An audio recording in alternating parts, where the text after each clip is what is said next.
नमस्कार, महामुकाबला देख रहे हैं आप। मैं हूं आपके साथ राजश्री धबाइत। जी हां, इस कार्यक्रम में हम आपको दिखाएंगे दिन भर क्या कुछ राजनीतिक हलचल रही, क्या कुछ बयानबाजी आज नेताओं कार्यकर्ताओं की तरफ से दिए गए हैं और कहां कहां पर आज चुनाव प्रचार हुए हैं, कहां पर तंज कसे गए हैं, क्या है चुनावी माहौल, इस पर देखिए हमारा ये खास कार्यक्रम।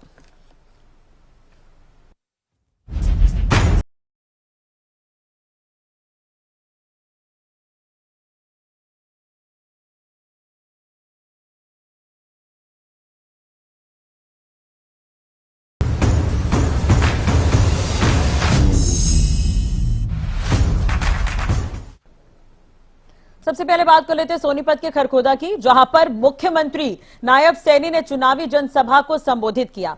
इस दौरान सीएम सैनी ने कहा, प्रदेश में बीजेपी की लहर है, अब की बार 400 पार के साथ नरेंद्र मोदी को तीसरी बार प्रधानमंत्री बनाएंगे। वहीं सीएम सैनी ने कांग्रेस पर भी निशाना साधा। प्रदेश के अंदर घूम रहा हूं और अन्य राज्यों के अंदर भी जाने का मुझे मौका मिल रहा है। भाइयों, जहां पर भी जाता हूं, जो उत्साह, जो जोश लोगों का देखने को बनता है।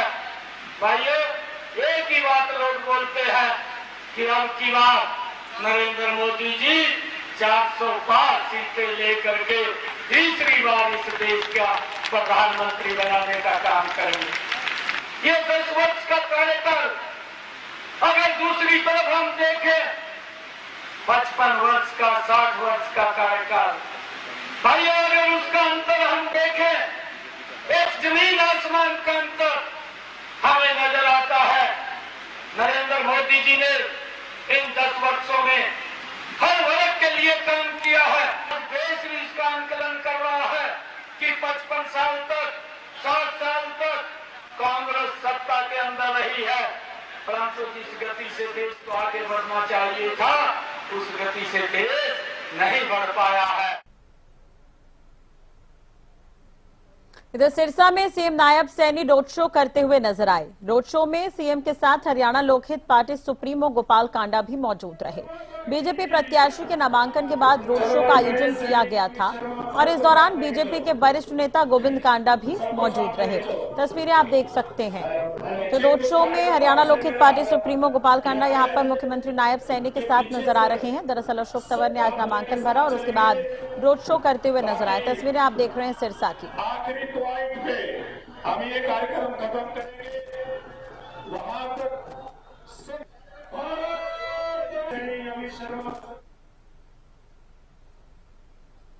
इधर सिरसा लोकसभा सीट से बीजेपी उम्मीदवार अशोक तंवर ने अपना नामांकन पत्र दाखिल कर दिया है। नामांकन पत्र दाखिल करते वक्त अशोक तंवर के साथ सूबे के मुख्यमंत्री नायब सैनी मौजूद रहे। हरियाणा लोकहित पार्टी सुप्रीमो और सिरसा विधायक गोपाल कांडा भी उनके साथ मौजूद रहे। वहीं इस मौके पर सीएम सैनी ने अपनी सरकार के तमाम कामों को गिनवाया और कहा कि नरेंद्र मोदी के नेतृत्व में देश और प्रदेश में जबरदस्त बदलाव देखने को मिल रहे हैं।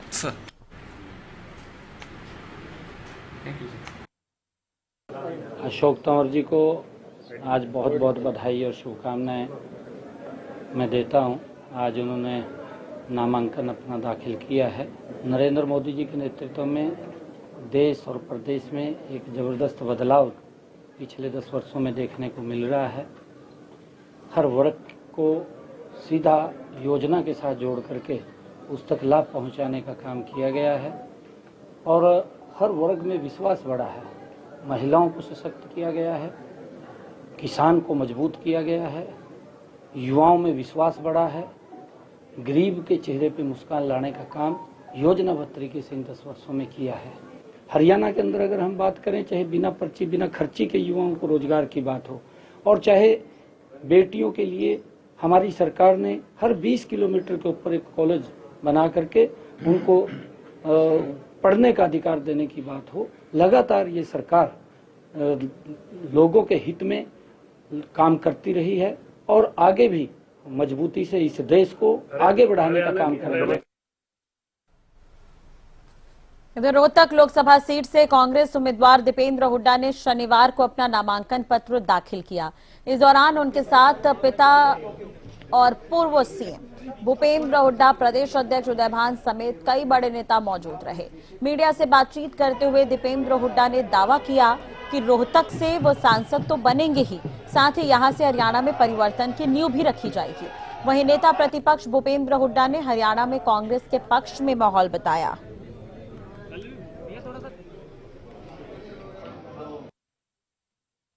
ये अच्छा माहौल है और जन समर्थन मिल रहा है, भारी बहुमत से विजयी होगी। आप और जगह भी नॉमिनेशन करा के आए गए हैं, सब जगह मैं कह सकता हूँ जो समर्थन कांग्रेस को मिल रहा है, जिस प्रकार से हमारे मजबूत कैंडिडेट उतरे हैं, कांग्रेस के पक्ष में स्वीप होगा। अच्छा, हरियाणा में घूम रहे सर, किस तरह का माहौल लग रहा है आपको? बताया तो अभी स्वीप होगा कांग्रेस के हक में, अभी तो बताया है कांग्रेस के हक में स्वीप होगा, इतना जन समर्थन। हमें विश्वास है कि रोहतक से लोगों का आशीर्वाद मिलेगा और कांग्रेस पार्टी के उम्मीदवार के रूप में लोगों के आशीर्वाद से यहाँ पर एक बड़े बहुमत से कांग्रेस पार्टी जीतेगी। चुनाव, रोहतक लोकसभा क्षेत्र का चुनाव केवल एक सांसद बनाने का ही चुनाव साबित नहीं होगा। ये सांसद बनाने का ही चुनाव साबित नहीं होगा, ये हरियाणा में बदलाव लाने का भी चुनाव साबित होगा। रोहतक लोकसभा क्षेत्र से जिस दिन यहाँ से लोगों के आशीर्वाद से बड़े बहुमत से हम जीतेंगे, उसी दिन हरियाणा की अगली सरकार की नींव रोहतक चुनाव के नतीजे से रखने का काम रोहतक के लोग करेंगे। इधर बीजेपी से हिसार लोकसभा उम्मीदवार रणजीत चौटाला उचाना विधानसभा क्षेत्र के महाग्राम शातर पहुंचे। इस दौरान रणजीत चौटाला जेपी पर खुलकर बरसते नजर आए और साथ ही लोगों के समर्थन का दावा किया। उन्होंने कहा कि लोग मोदी जी को चाहते हैं। इसके अलावा रणजीत सिंह ने लोगों से अपील करते हुए कहा कि मैं चौधरी देवीलाल का बेटा हूं और तुम्हारा भला करूंगा, मुझे वोट दें।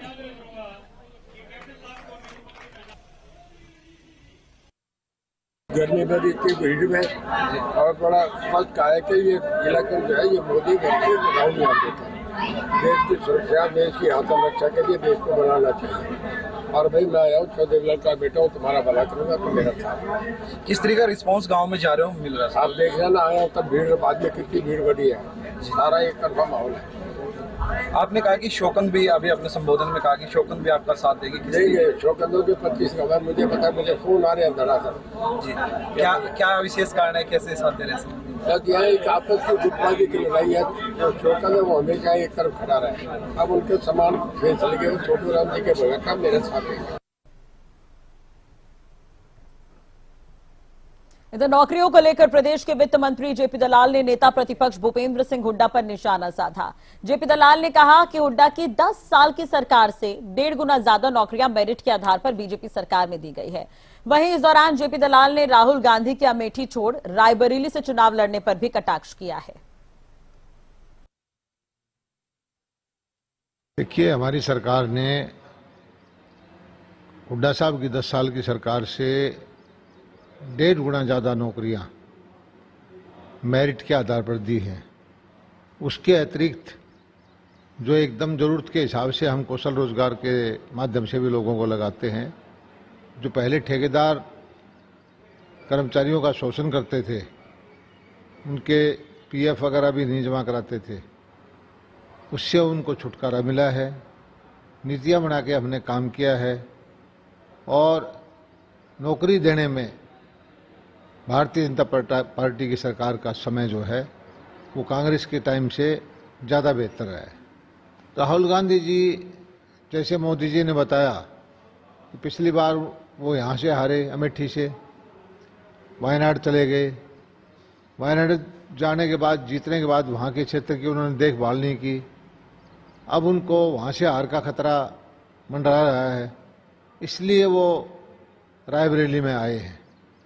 यहाँ पर भी रायबरेली की जनता जो है उनको हराएगी, क्योंकि ये जो लोग हैं दिल्ली बैठ करके राजनीति करते हैं, जिस क्षेत्र से चुने जाते हैं उस क्षेत्र की 5 साल तक देखभाल नहीं करते। हरियाणा के पंचायत राज्य मंत्री महिपाल ढांडा ने देश में एक बार फिर से मोदी सरकार बनने का दावा किया। महिपाल ढांडा ने कहा कि प्रधानमंत्री मोदी के तूफान के सामने सबके सब ध्वस्त हो जाएंगे। वहीं इस दौरान महिपाल ढांडा ने कांग्रेस पर भी कटाक्ष किया है। क्या कुछ कहा है, चलिए आपको सुनवाते हैं। मोदी जी के इस तूफान के सामने सब के सब ध्वस्त होंगे और 400 पार पर इस देश को बहुत सारी ऐसी उम्मीदें जो मर गई थी, जिन उम्मीदों के बारे में कभी कांग्रेस या दूसरे दल सोचते भी नहीं थे, वो सारे के सारे पूरे होने वाले हैं। कभी किसी कांग्रेस के नेता ने या देश के किसी अन्य नेता ने आज तक कभी सपने में भी नहीं सोचा कि भारत को विश्व गुरु बनाना है या भारत को विकसित देश बनाना है। दिल्ली कांग्रेस के पूर्व प्रदेश अध्यक्ष अरविंदर सिंह लवली शनिवार को बीजेपी में शामिल हो गए। उनके साथ नसीब सिंह, नीरज बसोया और राजकुमार चौहान ने भी बीजेपी की सदस्यता ली है। बीजेपी में दूसरी बार शामिल हुए अरविंदर सिंह लवली। इससे पहले वो कांग्रेस छोड़कर बीजेपी में ही गए थे। केंद्रीय मंत्री हरदीप सिंह पुरी, दिल्ली बीजेपी प्रदेश अध्यक्ष वीरेंद्र सचदेवा भी इस दौरान मौजूद रहे। आपको बता दें कि 14 सितंबर 2023 को लवली ने कांग्रेस प्रदेश अध्यक्ष की कमान संभाली थी और 27 अप्रैल को लवली ने कांग्रेस के राष्ट्रीय अध्यक्ष मल्लिकार्जुन खड़गे को अपना इस्तीफा सौंपा था।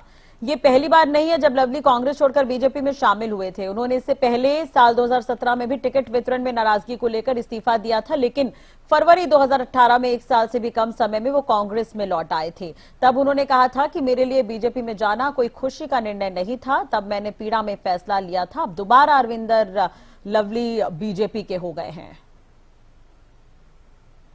18 वर्ष की आयु में मैंने कांग्रेस पार्टी ज्वाइन की थी। ठीक बात है कि बीच में कुछ समय के लिए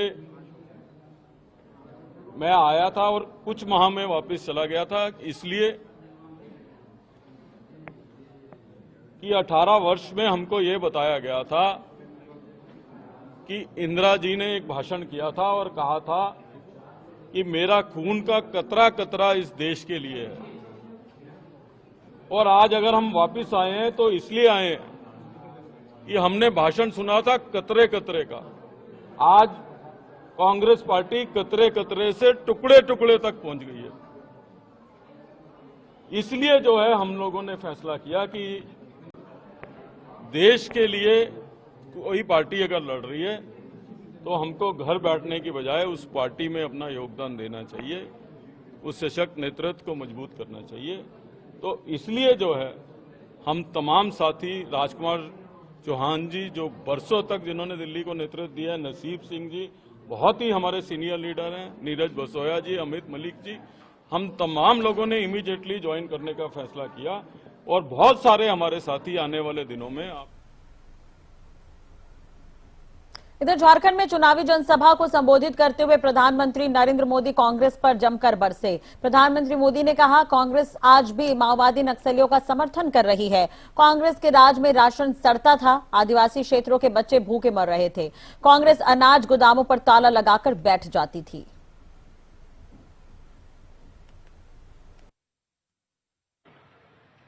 ये मोदी की गारंटी है, जब तक मोदी जिंदा है,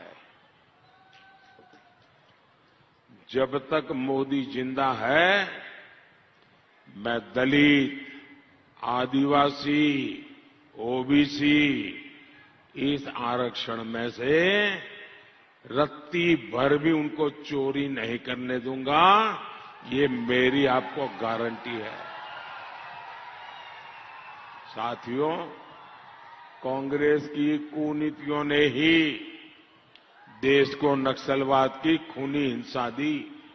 माओवाद ने हमारी कितनी माताओं के लाडलों का जीवन बर्बाद कर दिया। 10 सालों में मोदी ने माओवादी हिंसा के देश के एक बड़े हिस्से को मुक्त कराया है, लेकिन कांग्रेस आज भी माओवादी नक्सलियों का समर्थन कर रही है। अपना वोट बैंक बचाने के लिए कांग्रेस आतंकवादियों पर भी कार्रवाई नहीं करती। कांग्रेस के राज में राशन सड़ता रहता था, आदिवासी क्षेत्रों में बच्चे भूख से मरते थे और कांग्रेस अनाज गोदामों पर ताला लगाकर बैठ गई थी। इधर गुजरात में एक चुनावी रैली को संबोधित करते हुए कांग्रेस महासचिव प्रियंका गांधी ने प्रधानमंत्री नरेंद्र मोदी पर निशाना साधा। उन्होंने कहा कि प्रधानमंत्री मोदी मेरे भाई को शहजादा बोलते हैं, जबकि खुद महलों में बैठे हैं। प्रधानमंत्री झूठ बोलते हैं और फिजूल की बातें करते हैं। मेरे भाई को शहजादा बोलते हैं। मैं उनको बताना चाहती हूं, ये शहजादे 4000 किलोमीटर पैदल चले हैं। कन्याकुमारी से कश्मीर तक आपकी समस्याओं को सुनने के लिए चले हैं। मेरी बहनों से मिले हैं, मेरे भाइयों से मिले हैं, किसानों से मिले हैं, मजदूरों से मिले हैं और सबसे प्यार से मिलकर पूछा है कि तुम्हारे दिल में क्या मुश्किलें हैं, तुम्हारे जीवन में क्या समस्याएं हैं, उनको हम हल कैसे कर सकते हैं। और एक तरफ आपके शहंशाह नरेंद्र मोदी जी महलों में रहते हैं। आपने कभी टीवी पे उनका चेहरा देखा है? एकदम साफ सुथरा सफेद कुर्ता, एक दाग नहीं है धूल का, एक बाल इधर से उधर नहीं हो रहा है। वो कैसे समझ पाएंगे आपकी मजदूरी, आपकी खेती? कैसे समझ पाएंगे? कैसे समझ पाएंगे कि आप किस दलदल में धंसे हुए हो? प्रधानमंत्री आपके सामने झूठ तो बहुत बोलते हैं, लेकिन अब तो फिजूल की बातें करने लग गए हैं। पहले झूठ तक सीमित था, अब अजीब अजीब सी बातें। आपकी 2 भैंसें हैं तो कांग्रेस एक भैंस चुरा लेगी।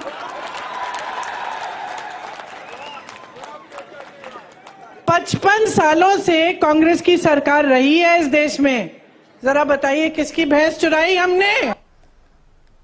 चलिए इसी पर ज्यादा जानकारी और अपडेट के लिए बात करेंगे। हितेंद्र मेरे सहयोगी इस वक्त जुड़ गए। हितेंद्र, दरअसल प्रधानमंत्री नरेंद्र मोदी ने राहुल गांधी को शहजादा कहा था, उस पर निशाना साधती हुई नजर आई प्रियंका गांधी। और देखा जाए तो प्रधानमंत्री नरेंद्र मोदी के बयानों पर हर बार प्रियंका गांधी तंज कसती हुई नजर आती है। तो बिल्कुल जिस तरह से बार बार प्रधानमंत्री नरेंद्र मोदी राहुल गांधी को ही टारगेट करते हुए दिखाई देते हैं, उन्हें शहजादा बताते हैं और उनकी कमियां बताते हुए नजर आते हैं। ये कहते हैं कि शहजादे को मेरी आंखों में आंसू देखना पसंद है, इस तरह की बातें कहते हैं और भावुकता के साथ लोगों के बीच में अपील करते हुए नजर आते हैं कि मैं जिस जगह से आया हूँ, जिस चीजों को मैंने देखा है, अपनी माँ की आंखों से आंसू निकलते हुए देखे हैं चूल्हे के धुएं की वजह से, और गरीबी देखी है, तमाम तरह की बातें वो कहते हैं भावुकता के साथ, ताकि लोग उनसे कनेक्ट हो सकें और समझ सकें, जान सकें कि हमारे बीच से कोई आदमी निकला है और आज प्रधानमंत्री पद पर बैठा है। तो उसी को लेकर के पलटवार किया है और मैं अगर ये कहूँ कि करारा पलटवार किया है आज प्रियंका गांधी ने, तो इसमें कोई अतिशयोक्ति नहीं है, क्योंकि उन्होंने ये कहा है, जो इससे पहले एक पदयात्रा निकाली राहुल गांधी ने और एक न्याय यात्रा निकाली, तो दोनों यात्राओं का जिक्र उन्होंने किया और कहा कि मैं उनको बताना चाहती हूँ ये शहजादे 4000 किलोमीटर पैदल चले हैं, कन्याकुमारी से कश्मीर तक लोगों की समस्याओं को सुनने के लिए पैदल चले। और साथ ही साथ उन्होंने ये भी कहा कि भाइयों बहनों किसानों और मजदूरों से राहुल गांधी मिले, उनसे पूछा कि उनकी समस्याएं क्या हैं, उनके दिल में क्या है, कैसे उनके जीवन में सुधार किया जा सकता है और कैसे उनकी समस्याओं को हल किया जा सकता है। इस तरह की बातें वो भी कहती हुई नजर आई और 2 तरफा घेरने का प्रयास किया उन्होंने प्रधानमंत्री नरेंद्र मोदी को, यहाँ तक कि शहजादे के पलटवार में उन्हें शहंशाह कहा और कहा कि अब वो महल में रहते हैं और मेरा भाई जिसको वो शहजादे कहते हैं वो महल में नहीं रहता और वो महल में रहते हैं। और वो उनको आप टीवी पे देखते होंगे, उनके चेहरे पर एक भी धूल का जो कण है वो नहीं होता है, उनके बाल इधर से उधर नहीं होते हैं, यानी कि साफ तौर पर उन्हें शहंशाह कहकर के घेरा और साथ ही किसानों के मामले पर भी घेरा कि किसानों से भी प्रधानमंत्री नहीं मिलते हैं, किसान इतनी दूर से आंदोलन करते हुए दिल्ली तक पहुंचे। बिल्कुल, और चुनाव के पहले इस तरह के बयान वाकई हितेंद्र देखने को और सुनने को मिलते ही रहेंगे। बहुत बहुत शुक्रिया तमाम बातचीत के लिए। तो एक तरह से देखा जाए तो कुछ दिन पहले प्रधानमंत्री नरेंद्र मोदी ने राहुल गांधी पर निशाना साधा था और उस पर प्रियंका गांधी ने जवाब दिया।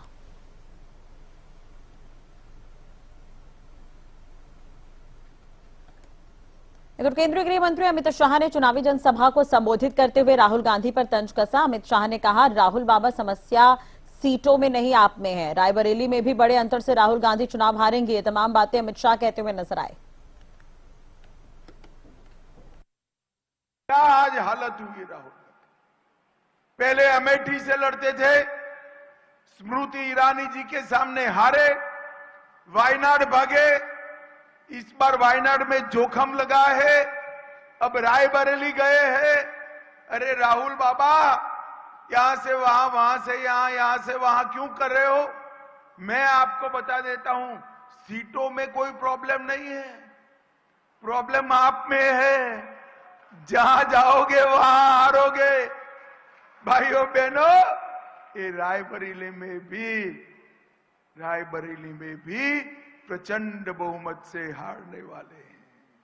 मोदी जी ने तो एक ही बार चंद्रयान लॉन्च किया, चंद्रमा के दक्षिण ध्रुव पर उसको लैंड भी कर दिया। ये राहुल नाम का यान जो है, सोनिया जी ने 20-20 बार लॉन्च किया, मगर लैंड करने का नाम नहीं देता है भाई।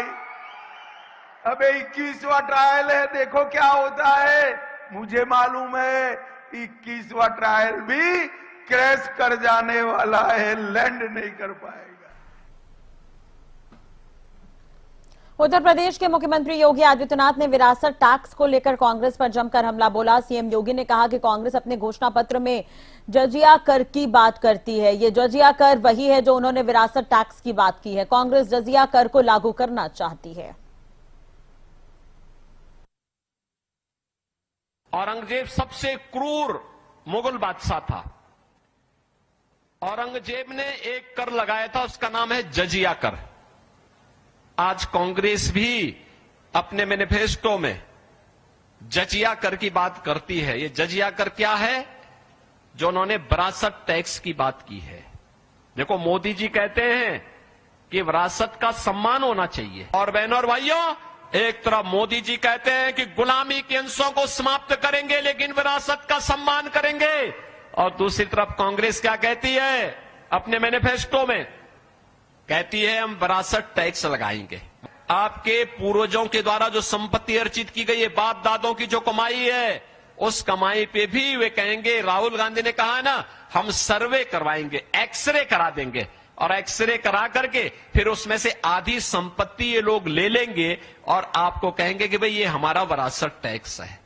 क्या आप इसको देंगे? क्या आप ये जजिया कर देंगे? क्या ये कांग्रेस औरंगजेब के जजिया कर को जबरन लागू करना चाहती है? क्या आप इसको स्वीकार करेंगे? क्या कोई भारतीय स्वीकार नहीं करेगा। सुनने के साथ ही हमारे खास पेशकश में फिलहाल इतना ही। खबरों के लिए आप देखते रहिए हरियाणा न्यूज। नमस्कार।